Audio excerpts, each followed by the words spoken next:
Hello, my name is Charles Bobo. This presentation is for COVA. It is about President Theodore Roosevelt's fight to gain control of the Panama Canal and create the first passage connecting the Pacific and Atlantic Oceans. Teddy grew up in New York City in a 5-story house with a very wealthy family. He had a brother, 2 sisters, 5 servants, and other family members who lived nearby. He had a passion for learning. His family was known for having a lot of energy and high spirits, and they enjoyed having a good time. As a teenager, Teddy read a lot, as much as a book every day. He desired to be a scientist and enjoyed studying animals. At age 14, his parents bought him a rifle, and he shot and stuffed hundreds of birds. Most of it was during his family trip down the Nile River in Egypt. He then went to Harvard University to study biology. At age 26, Theodore was bored of the big cities in the East and headed west to hunt in the Dakota Badlands. He wore a buckskin shirt, leather pants, silver spurs engraved with his initials, and alligator boots. Many of the hunters laughed when they saw the young dude from the East with books under his arm. Then tragedy struck.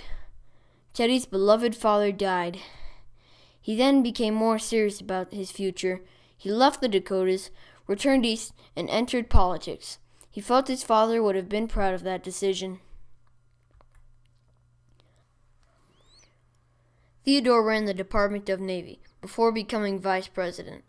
However, he was not elected his first term as president, but rather assumed the position following the assassination of William McKinley.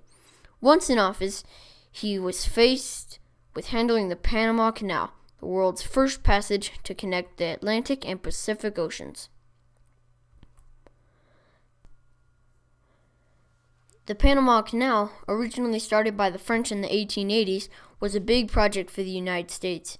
We were the only country with enough money and the brain power to complete the 50-mile passage. After the French left the Panama Canal, President Roosevelt offered the Panamanian Senate $10 million in cash, plus $250,000 per year, but the Senate would not approve the deal. It wanted to hold it for $25 million. This really upset Teddy, and he was a fighter his whole life. The United States discovered a revolt was happening in Panama, and that the rebel movement would accept the original offer. So Teddy supported the rebels. The United States parked about 10 warships off the coast of Panama, which frightened the government. On November 3, 1903, without a single shot being fired, the rebels claimed victory and the Republic of Panama was formed. And the United States got the Panama Canal and completed it in 1914. The impact on Teddy Roosevelt's courageous actions to win the canal have changed the way ships throughout the world travel.